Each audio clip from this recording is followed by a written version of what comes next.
This is Let's Talk with Hart Hagen, and today I'm joined by Rolf. Rolf, how are you doing today? I'm doing good, Hart. How are you? Doing great. So we were going to talk about media, but also you want to talk a little bit about what you've been doing downtown or what's going on in Louisville, especially as it concerns the protests. And then after a little while, we're going to get into something called the Independent Media Guild, which is kind of a new development that we're excited about. But what's been going on? What have you been covering lately? So yeah, as best that I can, I've tried to stay on top of what's going on with the protests downtown. Um, I do work, so I can't get to everything, but I try to spend most of my off days down there. So I was down there for a little bit today. I was down there yesterday. I was also down there. I marched Monday night, and then I'm gonna go march tonight. The Yesterday was a big day for the protest. There was multiple things going on. It started, we'll get into this later, but it started with a rally at 6th and Jefferson for the Independent Media Guild that turned into a march not a long march, about a block over to LMPD, and gathered outside of LMPD. And basically, the community has seen a lot of action from the police towards our independent media. So the live streamers on the ground have been harassed, they've been locked up, targeted specifically, and they, as well as I, we're out there just to stream and give people the truth, let people see with their own eyes what's going on. So we can do that under the First Amendment right that we have in the Constitution. And the police, see it differently. So I was really happy to see the community step up and say, hey, this independent media, we count on them. We count on them for the truth. We have seen these live streams and then seen the police release statements contrary to what we can see with our own eyes in the live streams. So that is, the major benefit of what's going on with the live streams is, the media, the police, the mayor can spin whatever they want to spin, but we've got it all recorded. If it's not one of us, it's another one of us. So, or multiple ones of us. We've got that covered. So that was the first march. That led into the blackout march last night, which I wasn't able to attend. Unfortunately, I did get to watch the back half of that.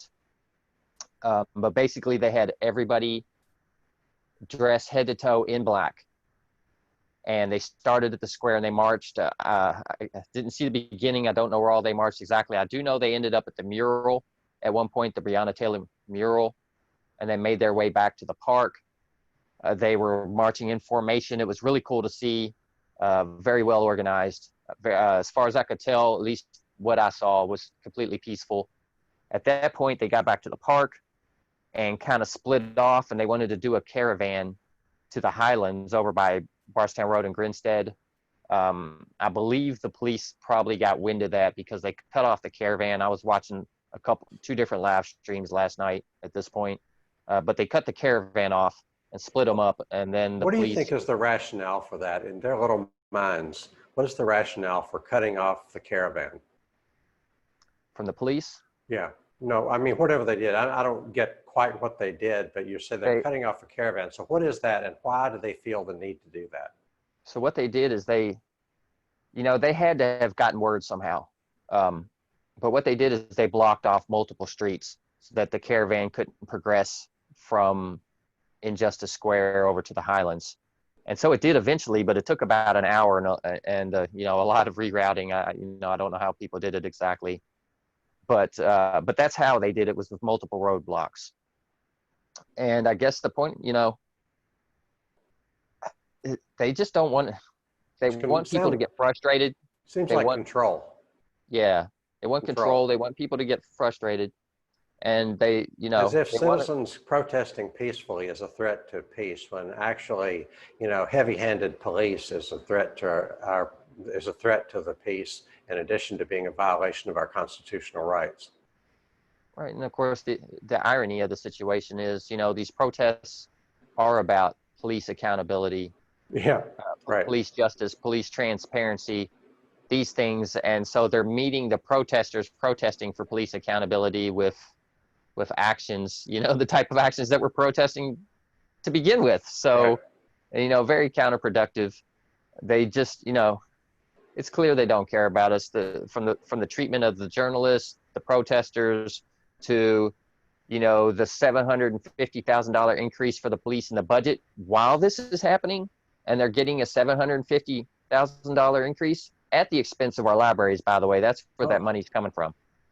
So we have these people. What is it now? Let's see. Monday was day 40. So we're at what, day 46 of protests in a row.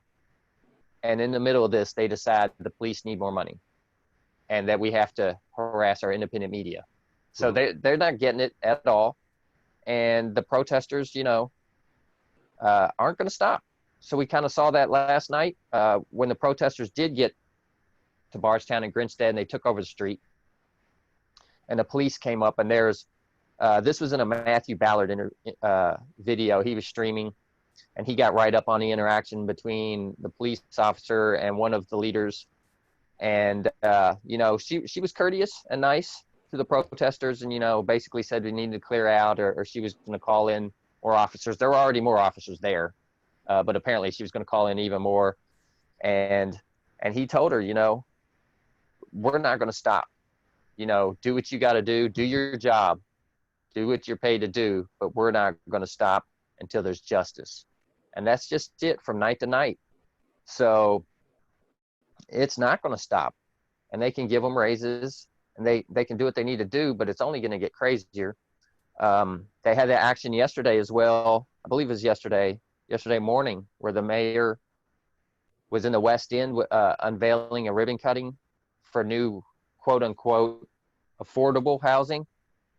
And from what I hear, a one bedroom at this place, $750 for that neighborhood. That's not affordable housing whatsoever. No, that's not helping a family out in that area. I want to say this is somewhere around 20th, but I don't know the exact location. But yeah, they surprised the mayor and they caught him off guard, and they just stormed in.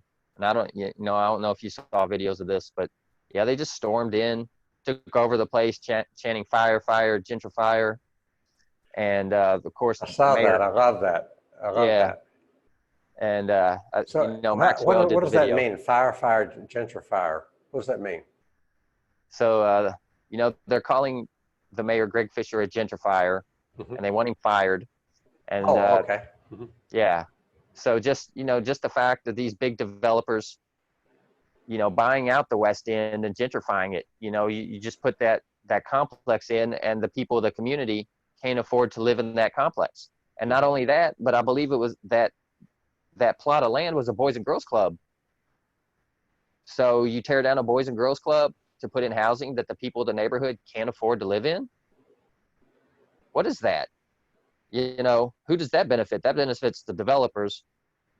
And, we've talked about before national versus local level. It's easier to get things done at a local level. It's not quite as corrupt. But one thing that is bad at the local level is the development money that pours into the mayor, the Metro Council.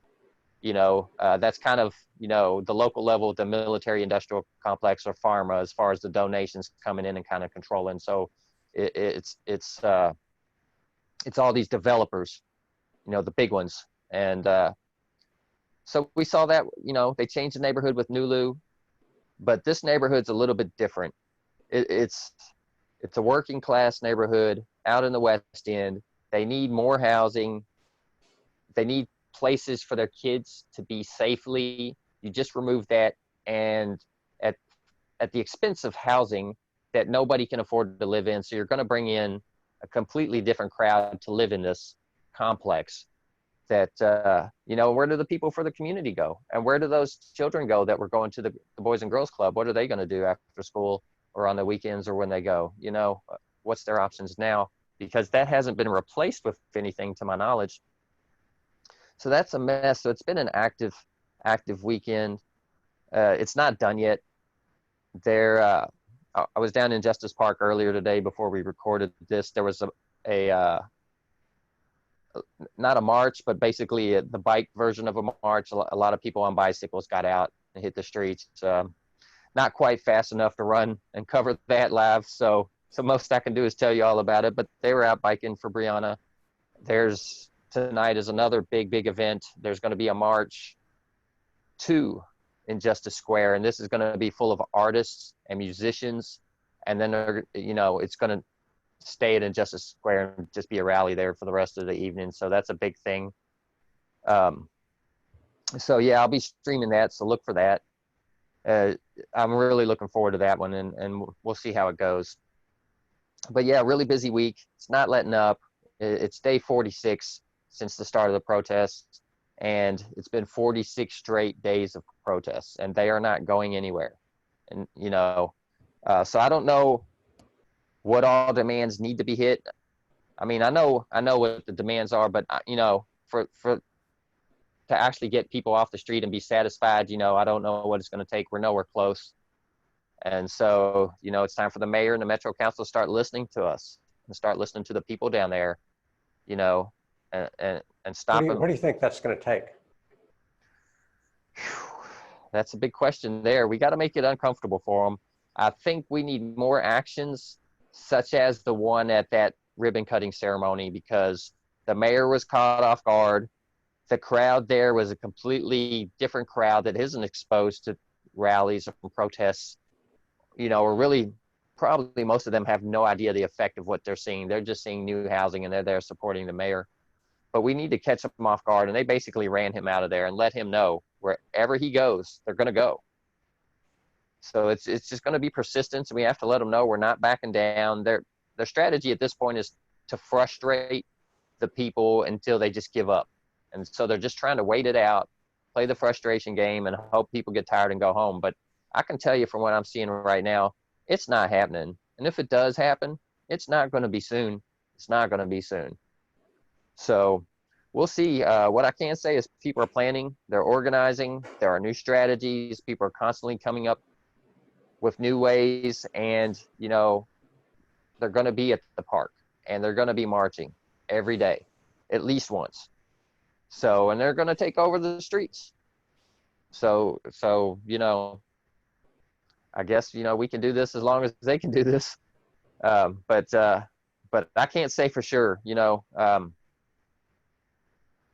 hopefully we don't have to wait long enough to get Fisher out through votes, because that's going to take a long time. We need action now.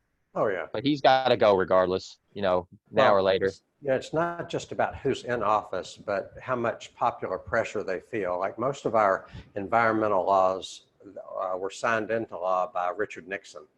He wasn't an environmental president, but he was responding to a powerful constituency.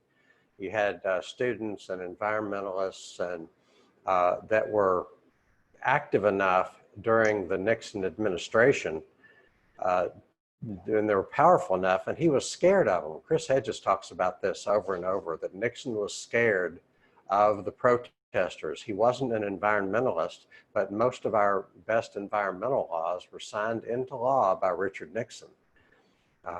And because he was, he was playing to a powerful constituency. So it's not just about who's in office. I mean, people focus on getting rid of Trump, and I hope Trump is not our next president. I hope he doesn't have a second term. But so too much of the conversation is focused on getting Trump out of office as if there's nothing else to talk about. The power elites want us to believe that there's nothing else to talk about. So anyway. Don't as soon as Trump's out of office, everything's just hunky-dory. Oh, yeah. Overnight. It'll be back to normal. Back to Yeah. normal. Like, talk about getting back to normal. The normal that caused us to get Trump in the first place. Let's go back to that normal to get away from Trump. So, yeah, that's a bad circle to be on. Well, let me share a little bit about a movie I saw and then relate to that to today's topic. So I saw the movie Selma. And it's a pretty good movie. I think it was made for popular consumption, and it was a good movie. I am pretty familiar with Martin Luther King and his personality and his mannerisms. And if they were trying to impersonate Martin Luther King, they didn't do a good job. If they were trying to impersonate Lyndon Baines Johnson, they weren't doing a good job. But it was a good movie, and I'm glad I saw it. The one part of the movie was getting national press coverage. So you get national press coverage, and then then things shift. And so that was an important part of the movie. So I was thinking about, you were talking about how to get his focus on, embarrassing Greg Fisher. And that's a important part of it, creating a spectacle. And another important part, it's like, how do you put pressure on, just generally speaking, broadly speaking, how do you put pressure on elected officials? And it's got to be something other than the voting booth. So here's my thing. You can have a letter writing campaign and you can do that, and that's a good thing. Do that. You can have petitions, and that's a good thing. Do that. But politicians know how people feel. They've got polls. They know how people feel. It's not, in politics. So politicians don't respond to reason. They respond to power. And there's two sources of power mainly. There's power that comes from concentrated wealth, and then there's the power that comes from people and popular demands and popular movements. So one reason I'm against concentrated capital in all of its forms is that because it's exactly inimical to democracy. It's exactly, you can have concentrated capital or you can have democracy, but you can't have both. So but anyway, concentrated capital is one source of power, and people are another source of power. And so how do you bring the power of people to bear on putting pressure on elected officials? And I don't know the total answer to that, but I believe an important part of the answer is what independent media can do. And that is, it's like, let's say you're trying to put pressure on John Yarmouth. Well, John Yarmouth knows how people feel about Israel, and he votes against the Palestinians every time. Don't get me started. But if you want to put pressure on John Yarmouth, then it kind of goes hand in hand with this. Ralph Nader talks about this. Have a watchdog group. So the media is supposed to be a watchdog, but we know that the commercial media, the corporate media, is not only not a watchdog, it's often a lapdog and a guard dog. The corporate media guards the interests of the establishment. But we need a media that represents the interests of the people. And basically, in a word, this is what I've been building up to. We need an audience. We need a responsive audience. We need to grow our audience.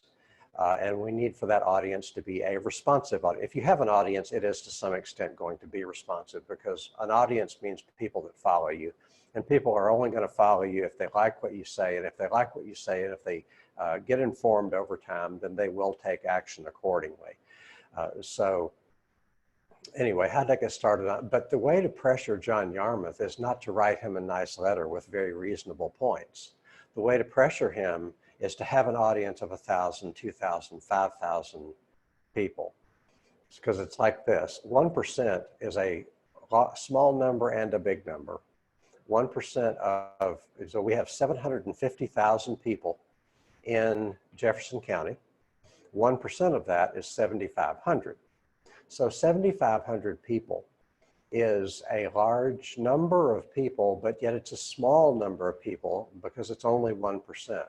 So you can imagine that, if we're talking about majoritarian policies like Medicare for all, or like, get rid of most of the, end the endless wars. We're talking about majoritarian policies. A majority of civilians, if there's 750,000 people, then a bare majority would be like 375,001. So that's a bare majority. So so you can assume that 375,000 people, or half of the population, or half of registered voters, or half of eligible voters, whatever you want to measure, at least half of them are in favor. So you got hundreds of thousands of people in our locality that are, they think like you and I think, they believe what you and I believe. They believe the government should be of, by, and for the people. They don't believe the government should be of, by, and for. They believe in getting money out of politics. The main things that you and I believe, the main thing, Bernie Sanders was preaching majoritarian policies, a majority of people. believe, at least a strong minority, if not in many cases a majority of people, embrace what Bernie Sanders was talking about. So therefore I conclude that there are hundreds of thousands of people in our, and we're only looking for 75, so 7,500 is 1%. So if Louisville Independent Media, if the Independent Media Guild, which we're going to talk about, if we collectively had a 7,500, that would only be 1%. Do you think 1% of the people in this county, what if we could find the 1% of the people in this county that are the most likely to follow us, most likely to agree with us, most likely to take action on the basis of what we say? Then wouldn't that be great? Would that be enough people to influence John Yarmouth? I say it's a great start. But we don't have those because we're in this process. I'm not saying I can snap a finger and make it happen. I'm saying we need to talk about how to make that happen because it's a very attainable goal. So I've always heard it takes 3% of the population to make change. So can we do that? And then even if you get 3% on board, a lot of people, they're scared to come out. They don't want to get tear gassed, pepper balled, or even just locked up. They don't have that. They have children to take care of. They have jobs to get to. But we need to let people know it's about solidarity. If we get 3% of the city out on the street, in front of the mayor's house or however they want to go about it, he's got things to think about. Because if you're the mayor and you get up and you walk to your window and you see 3% of the city out front, at that point, you're not getting reelected unless you make some good decisions here. So you're going to have to make some good decisions here. Right. Kicking and screaming, and unless reelection doesn't mean anything to him, and who believes that, so he's going to have to do something because, I don't see him getting reelected if he doesn't make drastic changes to the police department right now. And he's going the wrong way with the increase in the budget. But yeah, we've got to get that 3%. We've got to get them convinced that solidarity is where it's at. And if we can get that solidarity through awareness, we're going to have change. So let's hope we can do that. So do you think there's a path forward through Fisher? Do you think he's eventually going to come around, or do you think he's a lost cause? What do you think? Oh, that's a good question. You might as well ask whether, how responsive would Joe Biden be? How responsive would Bill Clinton be? How responsive would Hillary Clinton have been? I mean, how responsive was Barack Obama, for crying out loud? I mean, I don't know.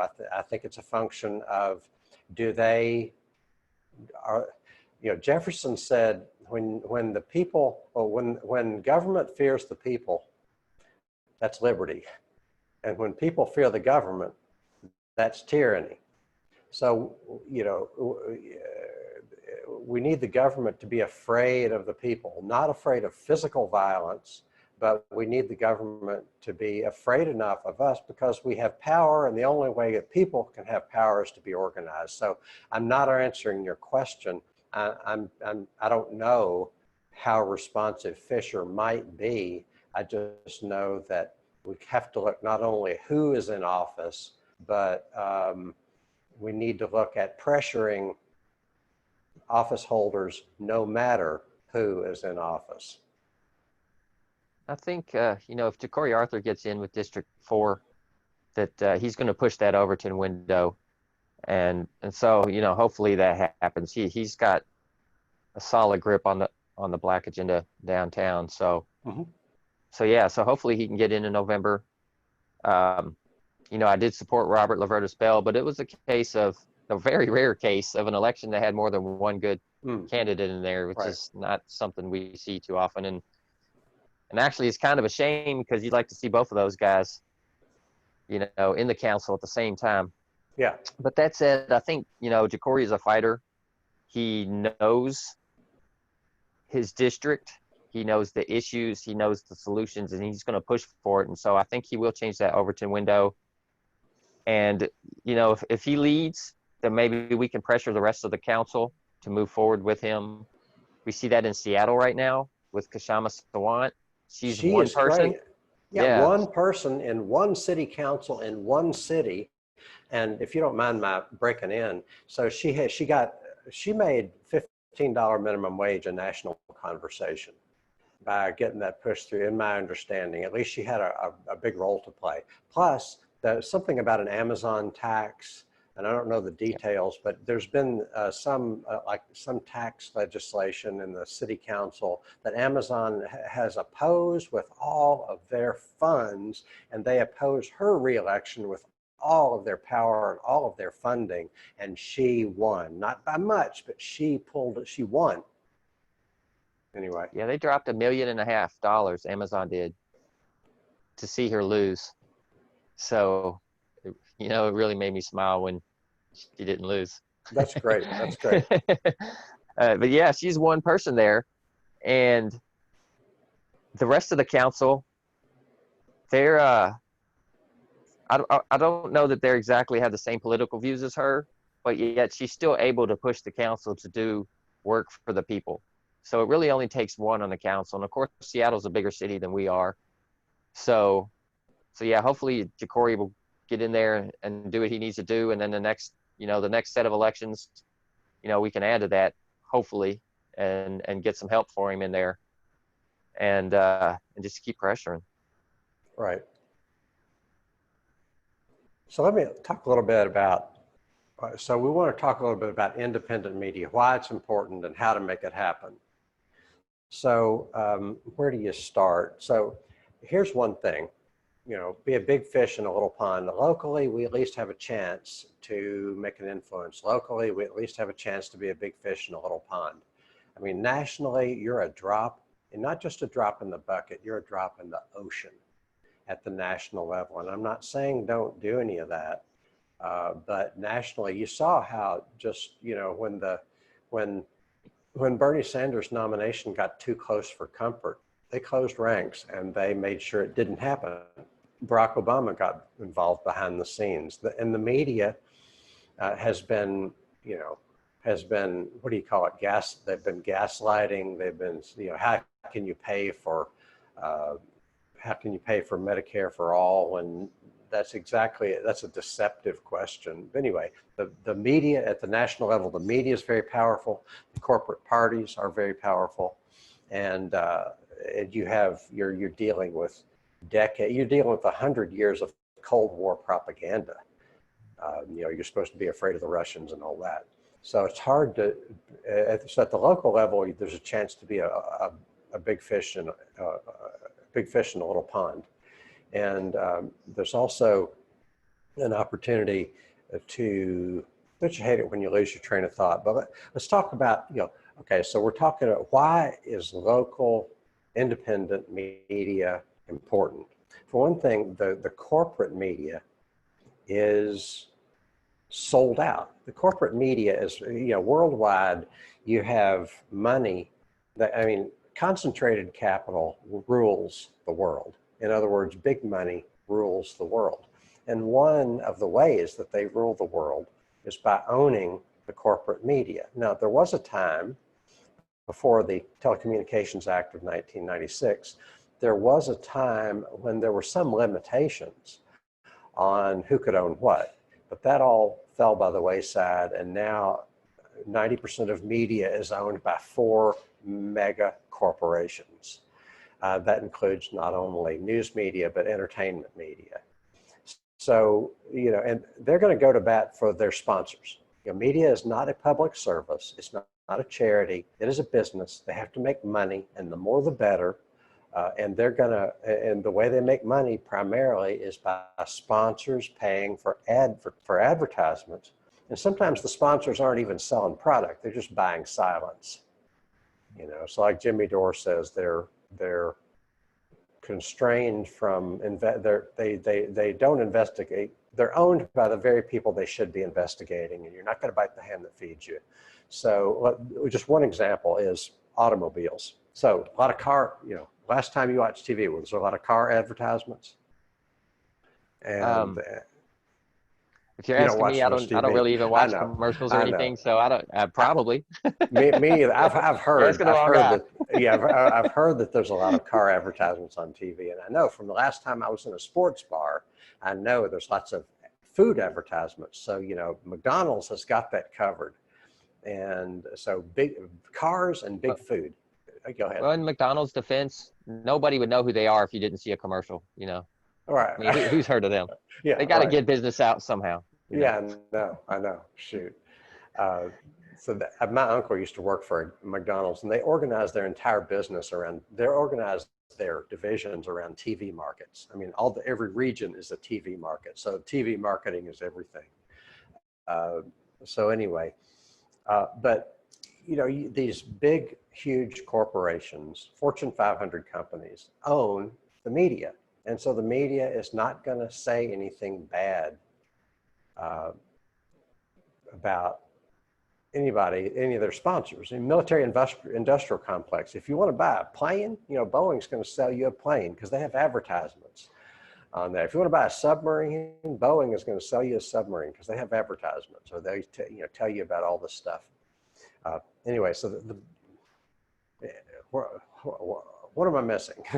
Fortune 500 owns the media. Wall Street owns the media. Concentrated capital owns the media. Read my lips. Money owns the media. So insofar as money is against the interests of the people, well, the media is against the interests of the people. So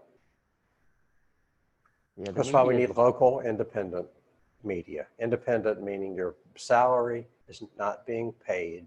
I mean, most of us work for free, but you're not being paid by big money. Right. And the local media, they are public relations is what they are for their advertisers and their owners. So with the independent media, folks are either, like you and me, we're nonprofit, we're not making any money. There are some people out in independent media that do get money, but they're getting it from their viewers or their listeners, depending on their format or their readers.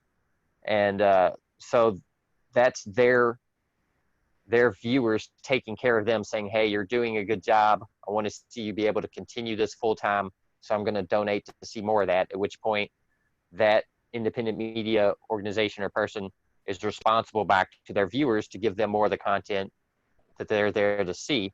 So that's what you're going to get. So when you have unbiased independent media that's either nonprofit or profit comes from their viewership, you're going to get exactly what you see. You're going to get their honest opinions, honest views. You're not going to get any manipulation, no propaganda.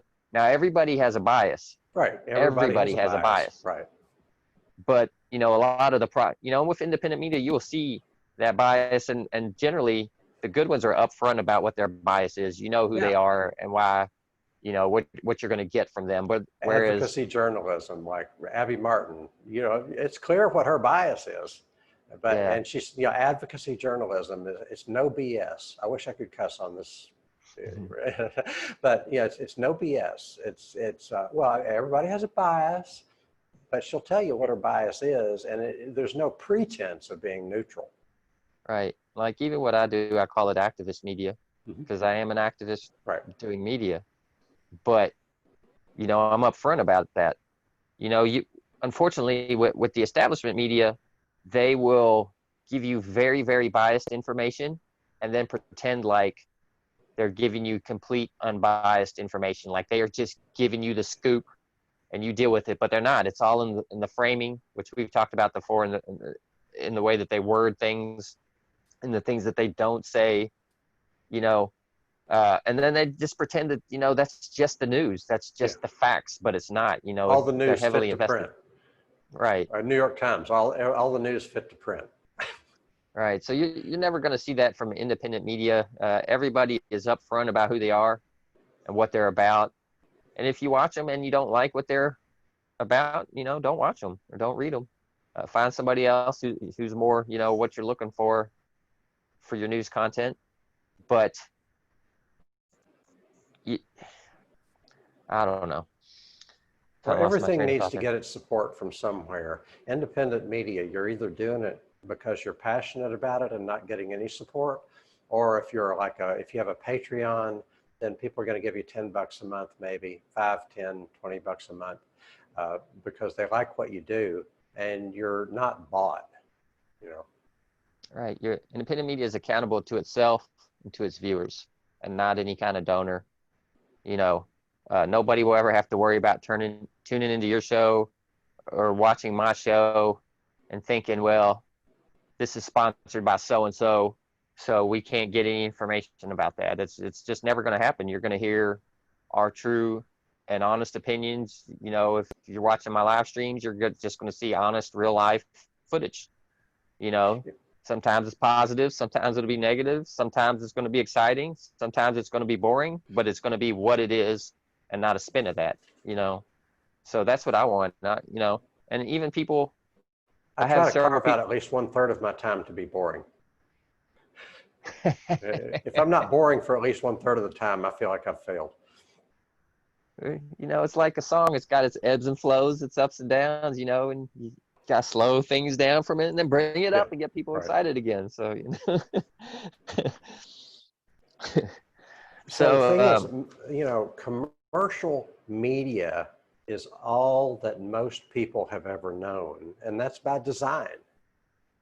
You know, even NPR was, you know, in the perfect world, NPR and Corporation for Public Broadcasting was supposed to be, you know, it was supported by government funding plus listeners. They could go back to that with a stroke of a pen and it would be good media again, but now it's commercial. And for every drop of good information you get on there, there's a bucket full of stuff that's just, you know, commercial crap that's designed to gloss over what's really going on in the world. Sorry for I don't for anybody that might be. I mean, they're good reporters that work for NPR, but they have their hands tied. So anyway, so let's talk a little bit about how to make this. You know, we learned this week that there's an independent media guild that's being formed in Louisville. So I don't pretend to be an insider. I haven't even met the people who are organizing it, but here's kind of my advice as to some of the things we might think about to form that. So it's like, for one thing, what is a guild or what is an independent media guild? It's just a membership organization of local journalists, local independent journalists. So that's what it is. And the reason that's important is what we've been talking about for 20 minutes or more. Commercial media is not only not going to give you what you need to know, it's going to mislead you. It's going to distort, it's going to, you know, mislead you. Okay, so misinformed. yeah, misinformed. Yeah, people that don't watch the news are uninformed. People that do watch the news are misinformed. You know. So anyway, so what is the function of a guild? It's like a who's who. It's like, here's where you go to find local journalists, local independent journalists, at least insofar as they choose to be a member, and hopefully most will choose to be a member. So another function of a guild is to gather, you know, everybody gathers info. It's like, I would love to talk to people who have been following Louisville Metro Council more closely than I have, because I would just love to pick their brain, and then I can share with them whatever I've been covering, and you can share with them what you've been covering. So it's that networking and it's that sharing of information that is a real possibility here, and that will be effective insofar as we do network with each other and we know each other, and we consume and share each other's content.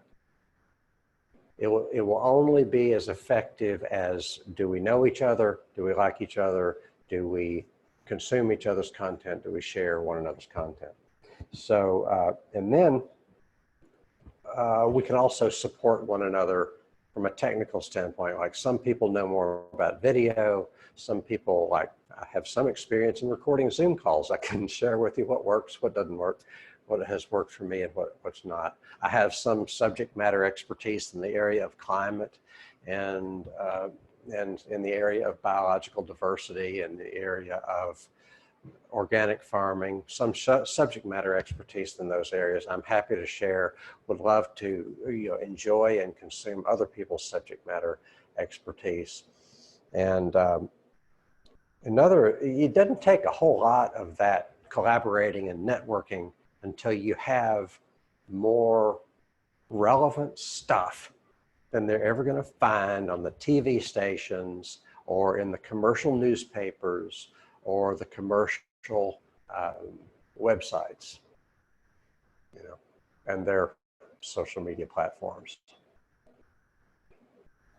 Yeah, and just to point out too, not all the details are out yet of this Independent Media Guild, so we can't really break that down at this point. I know they're coming. I've spoken with one of the organizers of it last night, as a matter of fact, so I know the information is coming really soon. But one of the things that the main thing that has come from this is, it's about protecting our independent media, and protecting our First Amendment rights. Just because, we're not with the 4-letter network here locally or 3-letter network nationally doesn't mean that we're not journalists and that we don't have the right to be covering things. And that's, they're trying to bully and intimidate us to not do that. So there will, we're going to have press badges. I believe there's going to be some kind of identifying clothing, probably a vest would be my guess, since most of the streamers are wearing the yellow vest down there. And so that, hopefully that will give us the protection that we need. We'll see, will the police use that to identify us and leave us alone, or will they use that to identify us and kick us out? Right. I hope it's the former, not the latter, but I'm going to go with it anyways, because we're going to have more protection in the guild, I believe. But yeah, still excited to see those details when they come out. It's very important to protect the independent media, because if we lose that, what's next? They've already got our establishment media under the thumb. If independent media goes away, what do we have for information from anybody? And not just that, but even without all that, the media doesn't cover everything. So independent media can slide into lanes, into niches that's not getting covered. Some of these local shows are half hour with commercials. They can't cover everything in the city. So that's where, everybody has their lane and comes in and covers what they cover, be it climate, be it the political side, be it social side, racial side, whatever it is that they cover. And we can come in and give people that information that they're just, even if they watch the local news, they're a junkie and they watch every night, you still don't get that information. We can cover those lanes. So it is important that as a group here in the city and just nationally, that we grow big enough to compete with mainstream media, because we've got to educate people and make people aware of the stuff that are going on. And as long as the mainstream media has that control of the narrative, there's just too many people who are going to vote poorly, vote against their own needs, against their own benefits. So there's going to be enough people that are watching this media that are going to be against protesters, because they don't understand what the protesters are doing and what the problems are that they're protesting about. So we have to build that. We have to grow that. It's going to help better political candidates. It's going to help the people in the communities. And through all that, we can affect change. And that's what it's going to take. So, we need to go full force into that right now, especially here in the city. We just don't have time to waste. So I'm very excited about this Independent Media Guild. I never saw this coming, even 2 months ago. And for it to have grown so fast in the city, it's really inspiring and gives me hope. Mm-hmm. So it's another step on the way, and hopefully, it'll do what it'll need to do, and we can all grow simultaneously and just kind of put the mainstream media out of work. So what do you think the effectiveness of this guild is going to be here in town? Yeah, well, that's an excellent question. I think I'd like to address that. I mean, that's a good question, but let me say that it's not a question as to whether independent, I mean, short of a complete takeover by Nazis, which I wouldn't rule out. But, it's not a question of whether independent media will grow. It's just a question of how fast. And it's like the internet is about 25 years old now. At least it was 1994 when I first saw a computer with the internet on it. And the internet dates back a couple of decades before that, as far as public use. So the internet was supposed to have a democratizing effect. The internet was supposed to be something that where it took some of the power away from the commercial media. And that has not, it has been a little bit of a disappointment as to how slow that democratizing has come along. I mean, by democratizing, I mean giving power to the people, giving power to average person who has something to say. Whereas, the internet has greatly lowered the cost of production. It has made the means of production real cheap if you're in the business of sharing any information and some entertainment. But it hasn't, but still the corporate realm and concentrated money continues to have a whole lot of power and a whole lot of control. And in some ways their power has increased with the internet, partly because of surveillance, partly because the ones that had the money, like Walmart and Home Depot, were in a position to use the technology that has been developed at taxpayer expense. So this is a process. You have two opposing forces. One is corporate power, corporate money, corporate control, concentrated wealth on the one hand, and then on the other hand, regular people. So the internet, including YouTube, including Zoom, these empower regular people like you and me to share what we know with our two listeners. No, we're maybe three, but anyway, it gives us tools to share. So, they got two trends, and the question is, and there's no question in my mind that the democratizing is a trend and it's growing. But what will the net effect be? I don't pretend to know. So does that make sense? Yeah. And so we're facing a couple challenges too with trying to grow through the internet, because that the internet was founded under the, even though it wasn't official, like in writing, there wasn't a law, but it was founded under net neutrality. So that gave everybody equal opportunity. And so, they've done away with that. We haven't seen the full effects yet just because of lawsuits, and it'll, hopefully we never will, and we'll win these lawsuits. But losing that, it's going to be bad. It is the modern day book burning, and that's what getting rid of net neutrality is. It's literally the modern day digital book burning, and just blocking people from information. But the other thing that we see, which is similar to the lack of net neutrality, is the censorship that's coming from these social media platforms. So in 2020, our town square is Facebook, it's Twitter, it's YouTube. It's where everybody meets. We don't go to a town square anymore and congregate just to do that. We get it on the internet now. So these social media platforms, as private entities, can kind of run how they want to run, and net neutrality is not affecting them within their social media platform. So within Facebook, within Twitter, and so on. So, but what we're seeing is the people running these platforms are working with our government for censorship. And so we've watched the algorithms change the last 3-4 years.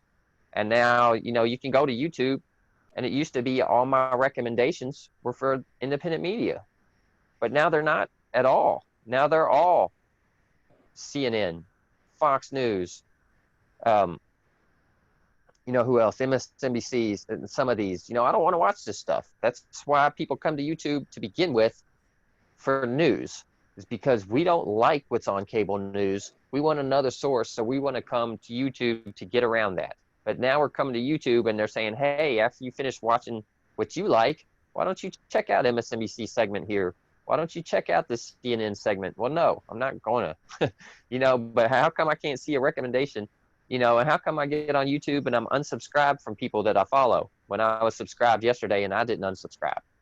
But now this channel that I follow, I'm not subscribed to anymore. Why does that happen?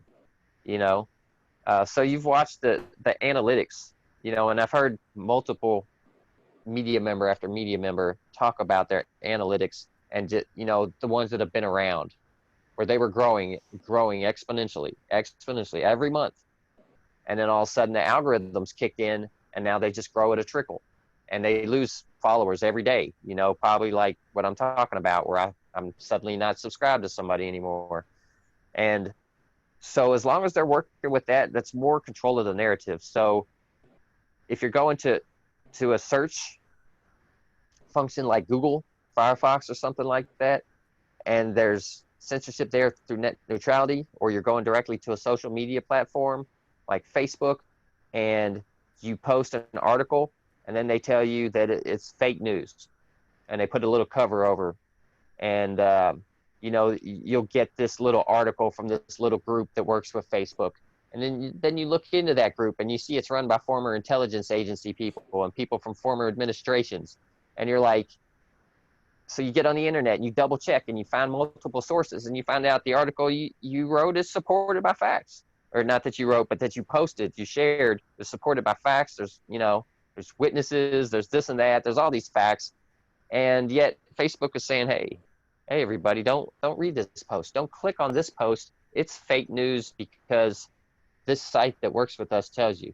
But the problem is that site is the fake news. They're there again as kind of another PR, public relations firm, you know, to make sure that the narrative that they want gets pushed forward and to make sure that no alternate narratives get pushed forward. Now, you could say, well, the benefit is that we do want to weed out fake news, you know, somebody like an Alex Jones or whoever. We got to weed these people out. Well, okay, there's not a lot of value to watching Alex Jones. You're not going to watch Alex Jones and come away more informed than you were beforehand. That's just not a thing. But he has a right else, of free speech. right. And so when he comes out and says something really stupid, that gives me or anybody else the right to call him out on his stupidity. Right. You know, but if you push that into a dark corner, who knows what's being said over there? And how do you respond to that? And then 10 years from now, when this stuff has been festering in a corner of society somewhere, and then it just explodes again, we're not ready for it. We have no answers. We don't know what they were doing. You know, we don't have any counters to it because we weren't expecting this. But no, leave that out in the open and just fight back with facts and with logic. And that's what we need to do. As long as somebody's, you know, not threatening, inciting violence, that's a different thing. But if it's just an opinion that's bad, we're all humans. We all had bad opinions about something in our life, and we all will again. And that's just how it is. But, you know, luckily there's other people out there to educate you. So if I say something stupid, you know, one of my friends will come to me and let me know, hey, man, you run that show at Hart, and that one thing you said was just really stupid, and here's why. And I'll be like, okay. And that's a good thing. That is a good thing. That's how discussion happens. You know, that's how people don't go off the rails, you know, following the lead down bad information, you know, because once they start down that path, there's nobody there to correct them because nobody knows about it. We need this stuff out in the open. It's very important. And once one person gets censored, that's never the end of it. So you censor Alex Jones, well, that's a good thing. We got the one bad guy off of social media. Now we're fine. Except that's not where it stops. They're going to come after the next people. And who is it always? It's always anti-establishment. It's always the left. And a lot of times it's like original conservatives, you know, the ones who are conservative but not really served by their party. You know, they will censor them at times too. But it generally comes back to the activists, the independent media, the lefties, time and time again. So, yay, we got Alex Jones off the air. And now, you know, a bunch of police accountability sites went away. I don't know if you remember in the debates, it was like in the Democratic presidential debates, it was when they were down to maybe, I don't know exactly how many people were. It was about midway through the debates, or maybe a little further than that. Kamala Harris confronted Elizabeth Warren with this thing that said that Trump's Twitter account ought to be banned. I don't know if you remember that, but it's like, she's a lawyer and she doesn't understand that the president has a right of free speech, and why are you even thinking about deplatforming a president? And she thought that was the biggest gotcha. It's like she was going to confront Elizabeth Warren, join with me, and deplatform Trump. I mean, anybody with any guts is going to, it seems to be saying anybody with any guts is going to be with me in deplatforming Trump from Twitter. And this is a lawyer who either doesn't understand free speech and free press or doesn't want to understand it. That's it. And she's part of that establishment, so she wants to suppress that free speech. But, this is why I fight so hard for net neutrality and anti-censorship, is you see this, and talking about social media is the new public square. So not just Trump, but most elected officials now are on Twitter and or Facebook, responding and speaking directly to their constituents. So if you ban any one of them, and we'll just use Trump since that's who Harris was talking about. So you ban Trump. So now he can't tweet. Well, guess what? He still has those same thoughts. Just because he didn't tweet it doesn't mean he's not thinking it. It doesn't mean he's not going to do it. The difference is we won't know about it. So he and this is a man who tweets like there's no filter, like instant thoughts to fingers. There's no thought about. To know what the president is thinking, right. Than not know. So if he's saying something really stupid, like, okay, I want let's to talk militarize about against the protesters, we need to know that. That way let me cut in. Let me cut in. I feel like we got about two or 3 minutes left. And the one issue here is how you use technology. It's like this. Some people, like libertarians, who are so deceived in many ways, and they're saying that this Twitter is a private company. You have the option of not being on Twitter, or it's like back in the days of the telephone, saying, well, you have an option of not having a telephone, or you have an option of not driving on the road, which is different. But if it's Twitter, okay. Twitter is a private company, but they're the public square, like you said. Facebook is a private company, but it's a public square. Here's my question is, how is two big questions that you never see discussed, even in left media, and that is, one thing, who paid for all this technology, which is the taxpayer? Another question is, what technology is going to be developed? We need to stop worshiping technology. Technology is a tool. Technology is a tool, and just because we can develop nuclear bombs doesn't mean we need to. Doesn't mean we want to. So what technology are we going to develop, and who should own the rights to the profits and the revenues and the wealth that is generated by this technology that was developed at taxpayer expense? So there are a number of issues that relate to free speech. And so we have these problems with how is Facebook going to censor anything. There might be legitimate reasons to censor some stuff, but are you going to give that to an algorithm? Are you going to give that to a completely unaccountable corporation?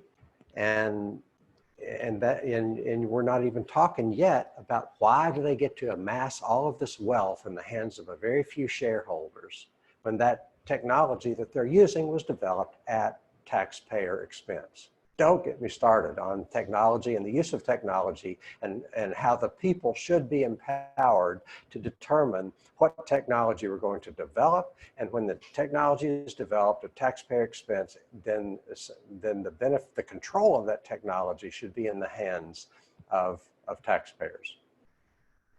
Yep. And I can't break this down in just like the minute or so that we have, but it's why I think that we need to nationalize Facebook, Twitter, and YouTube as the new town square. Absolutely. And guarantee speech, as long as it's not a threat of violence or something like that. Guarantee free speech under the First Amendment, and guarantee that for the people. So we need to fight for that. And then, in closing, just support independent media, locally, nationally. Find who you like, check everybody out. Some are better than others, but almost all of them, for the most part, are better than establishment media. They put in hard work, a lot of time. Most of us work full-time jobs and then come and do this for free. And we do this for the people and to spread awareness and to spread and share knowledge. So all this comes from the heart. So support people by liking, following, sharing, commenting helps the algorithms. If they take money, support their PayPal or their Patreon. And let's grow this. Let's grow this together. Sounds good. It's a great place to end. Thanks for joining me, Rolf. We'll do it again next week. Yes, sir.